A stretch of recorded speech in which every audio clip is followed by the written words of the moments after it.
കേതകി. കഥ എഴുതിയത് Smitha C. Abi car പതുക്കെ ഓടിച്ചു. ഗുവാഹട്ടിയിൽ നിന്ന് ഏതാണ്ട് 40 കിലോമീറ്റർ മാത്രം ദൂരമുള്ള മായോങ് ആണ് ലക്ഷ്യം. IIT ഗുവാഹട്ടിയിലെ 4 വർഷത്തെ പഠനത്തിനിടയിൽ അസാമിലെ ഒരു വിധപ്പെട്ട എല്ലാ ടൂറിസ്റ്റ് കേന്ദ്രങ്ങളും അവർ സന്ദർശിച്ചിട്ടുണ്ട്. എന്നാൽ ഇത് തികച്ചും അവിചാരിതമായിട്ടാണ് ഇങ്ങനെയൊരു യാത്ര. കാർ വീണ്ടും അതിൻ്റെ ഗതി വീണ്ടെടുത്തു. മായോങ്ങിലേക്ക് പോകുന്ന വിവരം അറിഞ്ഞപ്പോൾ തന്നെ ചിത്രഗന്ധ പരിഭവപ്പെട്ടു. അബി, ഈ യാത്ര വേണോ? മായോങ് നീ വിചാരിക്കുന്നത് പോലെ വെറുമൊരു ഗ്രാമമല്ല, അത് മായാവിമാരുടെ നാടാണ്. ഇവിടെ ആസാമിൽ ആ ഗ്രാമത്തെ ദുർമന്ത്രവാദത്തിൻ്റെ ഗ്രാമമായാണ് വിശേഷിപ്പിക്കുന്നത്, അവൾ പറഞ്ഞു. അങ്ങനെയാണോ? എങ്കിൽ പോവുക തന്നെ, അബി മനോഹർ പറഞ്ഞു. ഗുവാഹട്ടി IITയിലെ വിദ്യാർത്ഥികളായിരുന്നു അബി മനോഹറും ചിത്രഗന്ധയും. ഒഴിവു സമയങ്ങളിൽ ഓരോ സ്ഥലങ്ങൾ സന്ദർശിക്കുന്നത് അവരുടെ വിനോദമായിരുന്നു. അബിയുടെ ബ്ലോഗിൽ യാത്രാ വിവരണങ്ങളുടെ ഒരു ഒഴുക്കാണ്. ഓരോ യാത്രകളും അവന് ഹരമാണ്. ചിത്രഗന്ധയ്ക്ക് അതറിയാം. അവൻ്റെ ഇഷ്ടങ്ങൾക്ക് കൂട്ടായി അവൾ എന്നും കൂടെ ഉണ്ടാകും. അവളുടെ വാക്കുകൾക്കൊന്നും അവനെ പിന്തിരിപ്പിക്കാനായില്ല. അവൻ യാത്ര പുറപ്പെടുക തന്നെ ചെയ്തു. അവൻ യാത്രയ്ക്ക് ഒരുങ്ങുമ്പോൾ കൂടെ അവളും ഒരുങ്ങിയിറങ്ങി. അബി കാറിൽ പാട്ട് വെച്ചു. ശ്രേയ ഘോഷൽ തകർത്തു പാടി. ആസാമിൽ റോഡ് മാർഗം പോകുന്നതിലും എളുപ്പം കടത്തുവള്ളത്തിൽ പോകുന്നതാണ്. അതുകൊണ്ട് ബ്രഹ്മപുത്രയുടെ തീരത്ത് കാർ നിർത്തി അവർ ഇറങ്ങി. അവിടെ നിന്ന് കെട്ടുവള്ളത്തിൽ കാർ കയറ്റി അവർ യാത്രയായി. ബ്രഹ്മപുത്രയുടെ മറുഭാഗത്താണ് അവർക്ക് പോകേണ്ടത്, മായോങ്. അബി ആ പേര് ഒന്നുകൂടി ഉച്ചരിച്ചു. എങ്ങനെയാണ് തൻ്റെ മനസ്സിൽ അത് കടന്നു കയറിയത്? തൻ്റെ ബ്ലോഗിൽ കയറി വന്ന ഒരു സന്ദേശം, അതാണ് തന്നെ ഈ യാത്രയിലേക്ക് ചെന്നെത്തിച്ചത്. സാധാരണയിൽ നിന്ന് വിപരീതമായി വളരെ ദുർഘടമായ സ്ഥലത്തേക്ക് പോകാൻ തയ്യാറെടുക്കുമ്പോൾ എല്ലാവരും നിരുത്സാഹപ്പെടുത്തി. ചിത്രഗന്ധ പോലും ഈ യാത്ര മുടക്കാൻ ശ്രമിച്ചു. മായോങ് തന്നെ മോഹിപ്പിക്കുന്ന ഒരു ഗ്രാമമാണ്. അബി ബ്രഹ്മപുത്ര നദിയിലേക്ക് നോക്കി. ഒഴുക്ക് കൂടുതലാണ്, ശാന്തമായ ചുറ്റുപാട്. കടത്തുവള്ളം മറുക്കരയിലെത്തി. അവിടെ നിന്നാണ് കാർ താഴേക്കിറക്കിയത്. പിന്നെ അവർ മുന്നോട്ട് നീങ്ങി. മയോങ്ങിൽ നിന്ന് വീശിയടിക്കുന്ന കാറ്റിനെ പോലും ആളുകൾ ഭയന്നിരുന്ന ഒരു പഴയ കാലമുണ്ടായിരുന്നു. കാരണം ദുർമന്ത്രവാദമെന്ന് കേൾക്കുമ്പോൾ അവിശ്വസനീയമായി തോന്നുമെങ്കിലും അതിന് പേര് കേട്ട മായോങ് എന്ന ചെറുഗ്രാമം, അവിടേക്കാണ് യാത്ര. ആ ചിന്ത തന്നെ അബിയിൽ ഉൾപ്പുളകമുണ്ടാക്കി. അവിടെ തന്നെ കാത്ത് ഒരാൾ നിൽപ്പുണ്ട്. ആ കാര്യം ഇതുവരെയായിട്ടും ചിത്രഗന്ധയോട് പറഞ്ഞിട്ടില്ല. ഒരു പക്ഷേ അവൾ അതുകൂടി അറിഞ്ഞിരുന്നുവെങ്കിൽ ഈ യാത്ര തന്നെ ഉണ്ടാവില്ല. പ്രകൃതിയുടെ മനോഹരമായ പശ്ചാത്തലത്തിലാണ് മായോങ്. നദിക്കരയിൽ നിന്ന് ഇടതൂർന്ന കാടുകൾക്കിടയിലൂടെയാണ് ഡ്രൈവ് ചെയ്യുന്നത്. ആ വനപ്രദേശത്ത് പ്രവേശിച്ചപ്പോൾ തന്നെ അബിയുടെ ആത്മാവിലേക്ക് ഒരു വിചിത്രമായ ശാന്തത അനുഭവപ്പെട്ടു തുടങ്ങി. അവൻ അടുത്ത സീറ്റിലിരിക്കുന്ന ചിത്രയെ നോക്കി. അവളും ശാന്തയായിരിക്കുന്നുണ്ട്. കാർ ഗ്രാമത്തിലേക്ക് പ്രവേശിച്ചു. അവിടെ അവർ ഒരു ചെറിയ കുടിലിൻ്റെ മുന്നിൽ നിർത്തി. അവൻ അവിടെ ഇറങ്ങി ചോദിച്ചു, ഇവിടെ ഓജ എവിടെയാണ്? ആ മനുഷ്യൻ അങ്ങ് ദൂരേക്ക് ചൂണ്ടി പറഞ്ഞു. ഇവിടുന്ന് നേരെ പോകൂ. അവിടെ ചുവന്ന കൊടിമരമുള്ള വീടാണ് ഓജയുടേത്. ഇപ്പോൾ വീട്ടിലുണ്ടാവും. അബി അയാൾക്ക് നന്ദി പറഞ്ഞ് വണ്ടിയിൽ കയറി കാർ സ്റ്റാർട്ട് ചെയ്തു. ചിത്രഗന്ധ അപ്പോഴും അതിശയത്തോടെ ചുറ്റു നോക്കുകയായിരുന്നു. അബി, നമ്മൾ എവിടെയാണ്? ഇത് ഏത് നാടാണ്? ഇതാണ് മായോങ്, മന്ത്രവാദികളുടെ നാട്, അബി ഉത്സാഹത്തോടെ പറഞ്ഞു. അത് എനിക്കും അറിയാം അബി. ഓജ ആരാണ്? നിനക്കെങ്ങനെ അറിയാം അയാളെ? അവൾ ചോദിച്ചു. ഈ ഗ്രാമത്തിലെ മന്ത്രവാദികൾ ഓജ എന്നാണ് അറിയപ്പെടുന്നത്. ഗ്രാമത്തിലെ മന്ത്രവാദികൾക്ക് മാന്ത്രികതയുടെ വിവിധ വശങ്ങൾ അറിയാമെന്നും അത് അവർ വിവിധ രോഗങ്ങൾ ചികിത്സിക്കാൻ ഉപയോഗിക്കുന്നുവെന്നും അവകാശപ്പെടുന്നു, അബി പറഞ്ഞു. ഈശ്വരാ, എന്തൊക്കെയാണ്! നിനക്ക് ഇതിലൊക്കെ വിശ്വാസമുണ്ടോ? ചിത്രഗന്ധ ചോദിച്ചു. നമുക്ക് നോക്കാം, വാ.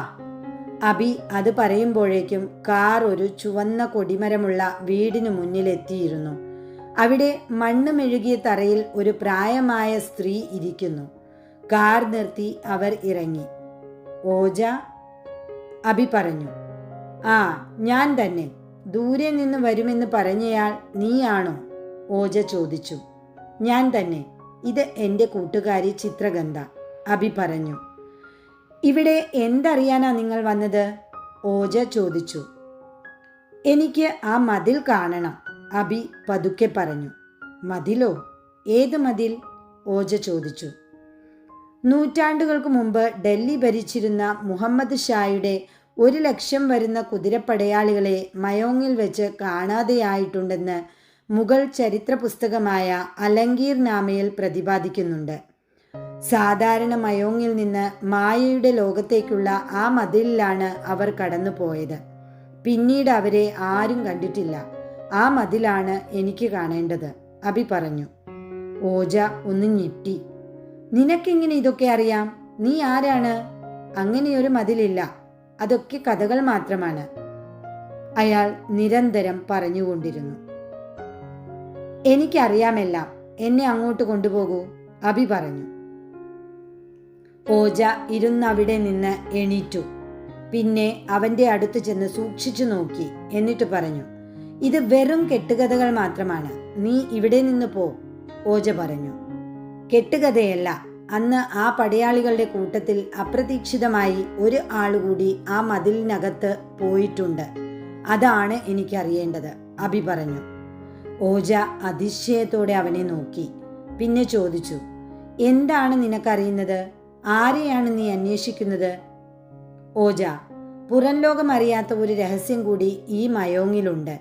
അന്ന് ആ മതിലിൽ വിലീനമായ കൂട്ടത്തിൽ ഒരു അഘോരി കൂടിയുണ്ടായിരുന്നു, കേതകി. അവളുടെ ജീവിതത്തിൻ്റെ പ്രധാന ഭാഗം നിറവേറ്റാൻ വേണ്ടിയാണ് മയോങ്ങിൽ അവർ വന്നത്. പക്ഷേ അവൾക്കൊരിക്കലും തിരിച്ചു പോകാൻ സാധിച്ചില്ല, അബി പറഞ്ഞു. ആർക്കും അറിയാത്ത ഈ രഹസ്യം നിനക്കെങ്ങനെ അറിയാം? നീ എങ്ങനെ ഇതറിഞ്ഞു? നീ ആരാണ്? ഓജ ചോദിച്ചുകൊണ്ടിരുന്നു. അബി പുഞ്ചിരിച്ചു. അവൻ വീണ്ടും ഓജയെ ഉത്തരത്തിനായി നോക്കി. ഇതെല്ലാം കണ്ട് ചിത്രഗന്ധ അതിശയിച്ചു നിൽക്കുകയായിരുന്നു. എന്താണിതൊക്കെ അബി? നീ എന്തൊക്കെയാണ് പറയുന്നത്? ആരാണ് കേതകി? അവൾ ചോദിച്ചു. അബി അപ്പോഴും ഓജയുടെ മറുപടിക്കായി കാത്തു നിൽക്കുകയായിരുന്നു. ഓജയുടെ മനസ്സിൽ അപ്പോൾ മുൻഗാമികൾ പറഞ്ഞ കഥകൾ ഓടിയെത്തി. ഏതാണ്ട് 1500 വർഷങ്ങൾക്ക് മുമ്പ് മയോങ്ങിൽ ഒരു സ്ത്രീ വരുമെന്നും അവിടെയുള്ള ഓജയെ അന്വേഷിച്ച് അങ്ങനെ ഒരു സ്ത്രീ വരുമെന്നും അരുൾപ്പാട് ഉണ്ടായിരുന്നു. മയോങ് 2 എണ്ണം ഉണ്ടായിരുന്നു. സാധാരണ എല്ലാവരും കാണുന്ന മയോങ്ങും പിന്നെ മായാ മയോങ്ങും. മായാ മയോങ്ങിലാണ് എല്ലാ മായയും മന്ത്രവും പരിശീലിപ്പിക്കപ്പെടുന്നത്. ആ വരുന്ന സ്ത്രീക്ക് പ്രധാന ഓജയുടെ സാന്നിധ്യത്തിൽ പൗർണമി രാവിൽ ഭഗവാന്റെ അനുഗ്രഹം ഉണ്ടാവുമെന്നും അങ്ങനെ അവളിൽ ഒരു അഘോരി സന്യാസിനിയെ സൃഷ്ടിച്ചെടുക്കുമെന്നുമായിരുന്നു വിശ്വാസം. അവളിൽ നിന്നായിരിക്കും മയോങ്ങിൻ്റെ ഉദ്ധരണം. ഈ കഥ നൂറ്റാണ്ടുകളോളം മയോങ്ങിൽ പ്രചരിച്ചിരുന്നു. കാലങ്ങളായി ഈ സന്യാസിനിയെ മയോങ് കാത്തിരിക്കുകയായിരുന്നു.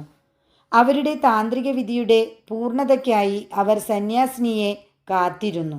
അവസാനം ഒരു നാൾ അവർ എത്തുക തന്നെ ചെയ്തു. അവരുടെ വരവും ഒരു അത്ഭുതമായിരുന്നു എന്നാണ് കേട്ടറിവ്. മയോങ്ങിൽ മഴ പെയ്തിട്ട് കാലങ്ങൾ കഴിഞ്ഞിരുന്നു. മഴയ്ക്കായി പ്രാർത്ഥനകളും പൂജകളുമായി കാത്തിരുന്ന മയോങ്ങിലെ മന്ത്രവാദികളുടെ മുന്നിൽ ഒരു ദിവസം വേനൽക്കാലത്തിൻ്റെ ഇടയിൽ പെട്ടെന്ന് ആകാശത്ത് മഴക്കാർ വന്ന് നിറഞ്ഞു തിങ്ങി. ഇടിയും മിന്നലും മുഴങ്ങി. പിന്നെ ആലിപ്പഴത്തോടൊപ്പം മഴ ഭൂമിയിലേക്ക് പെയ്തിറങ്ങി. ദാഹിച്ച ഭൂമിയിൽ വെള്ളം ആഴ്ന്നിറങ്ങി ഉള്ളിലേക്ക് പോയി. ദാഹം തീർത്ത് ഭൂമിയും മനുഷ്യനും ഒരുപോലെ അന്ന് സമാധാനത്തോടെ ഉറങ്ങി. അതിൻ്റെ പിറ്റേന്നാണ് അത് സംഭവിച്ചത്. അങ്ങോട്ടേക്ക് ഒരു സ്ത്രീ നടന്നു കയറി വന്നത്, കേതകി.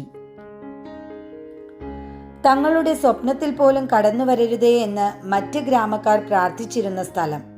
തൊട്ടടുത്ത ഗ്രാമത്തിലുള്ളവർ പോലും പോകാൻ മടിക്കുന്ന ഗ്രാമം.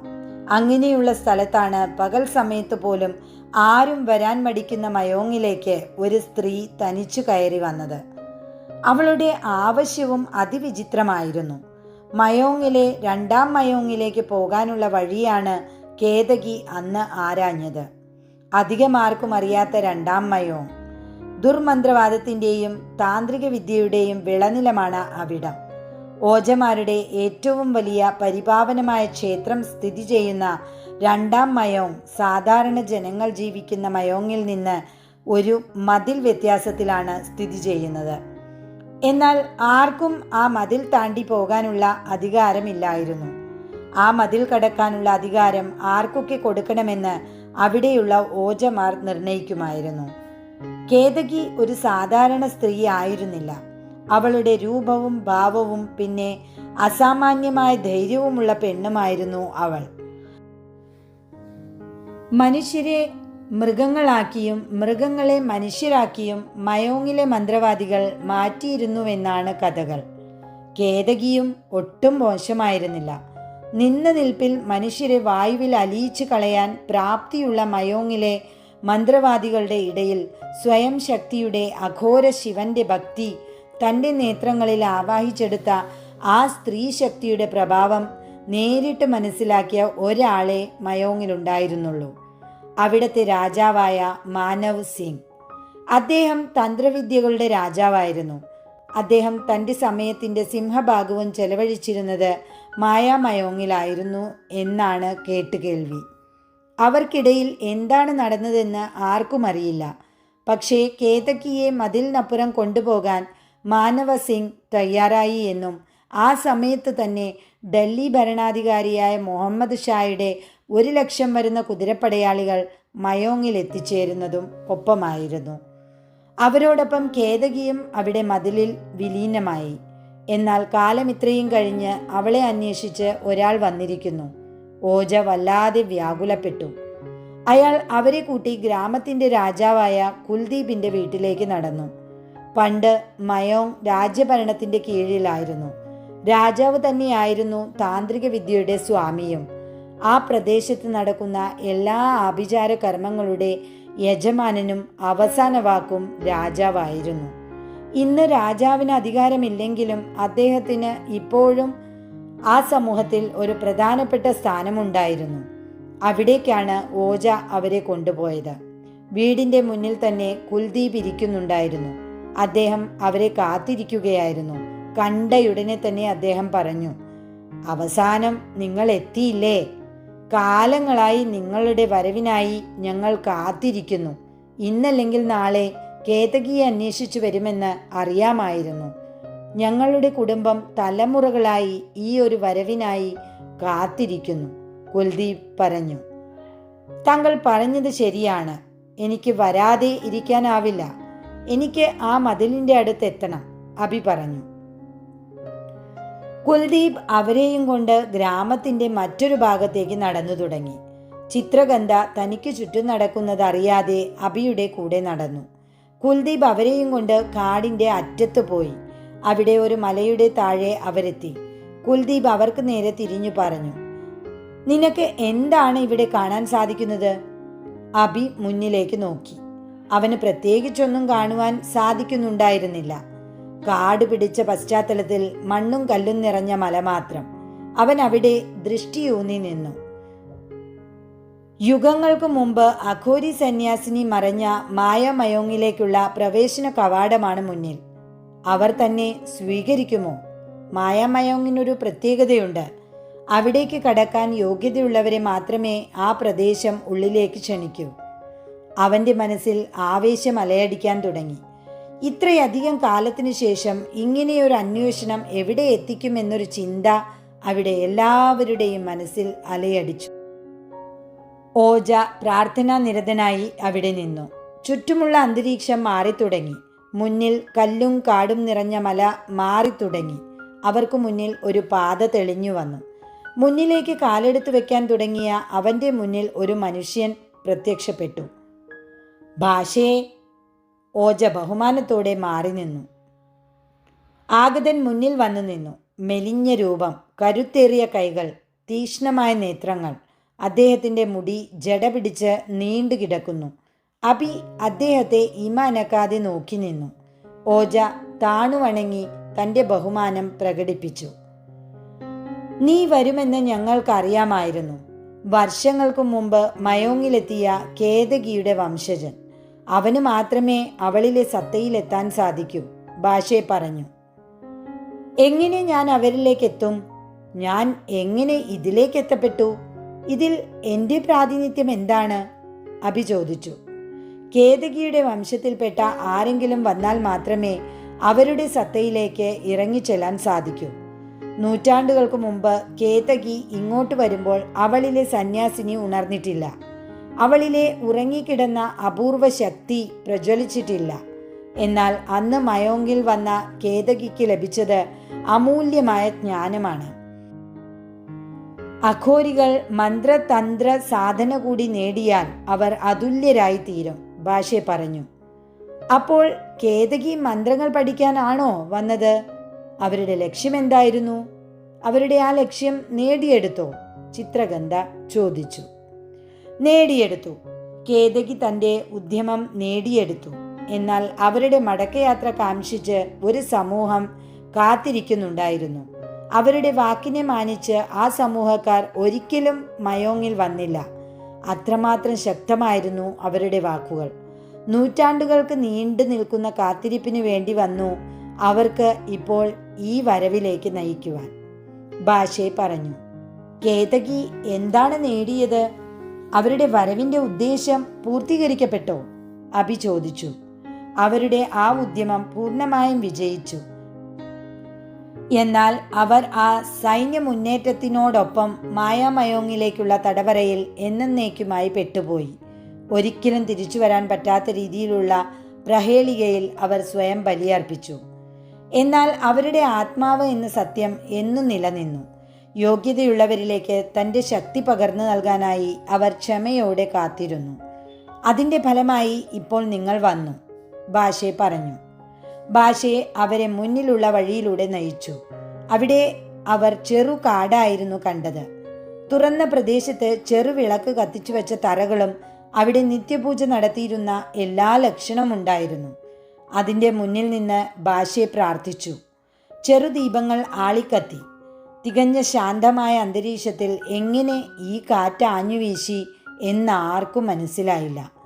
എന്നാൽ മുന്നിലിരിക്കുന്ന ദീപങ്ങൾ ആളിക്കത്തുകയും ഒരുപാട് നീണ്ട നാളമായി അത് പരിണമിക്കുകയും ചെയ്തു.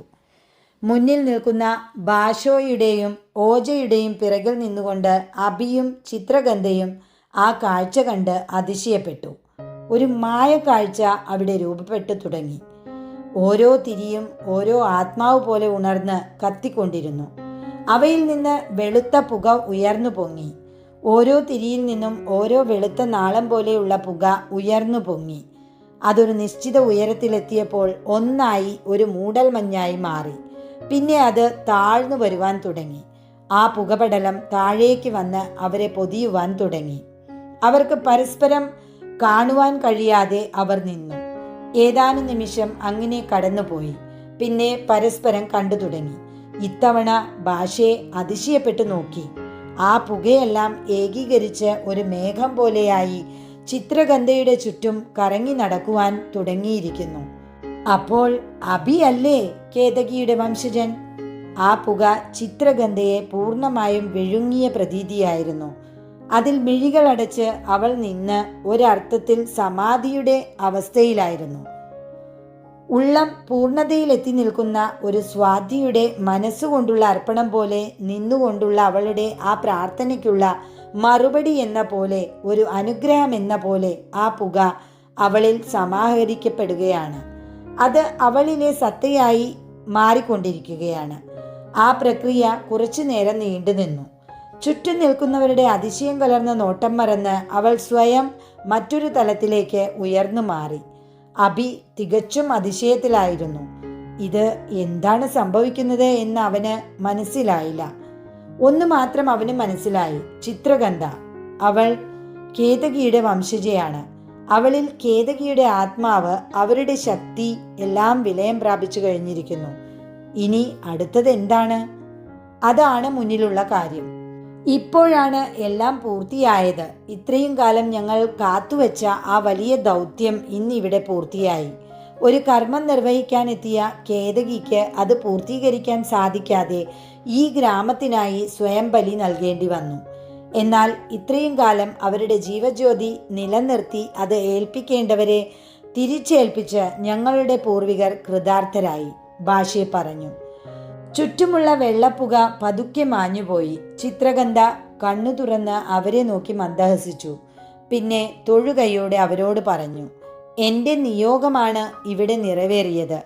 എത്ര കാലമായാലും ചെയ്ത സത്യം പാലിക്കപ്പെടണം. അതിന് എന്നെ സഹായിച്ച എല്ലാവർക്കും നന്ദി. അവൾ മുന്നിൽ നടന്നു. അവൾക്കായി വഴിയൊരുക്കി ഓജയും ഭാഷയും പിന്നിൽ നടന്നു, കൂടെ അഭിയും. അവിടെ നിന്നിറങ്ങുമ്പോൾ ചിത്രഗന്ധയ്ക്ക് വ്യക്തമായ ലക്ഷ്യമുണ്ടായിരുന്നു. അങ്ങകലെ അവളെ കാത്ത് അഘോരി സംഘം ഇരിക്കുന്നുണ്ട്, അവരുടെ കേതകിയെ.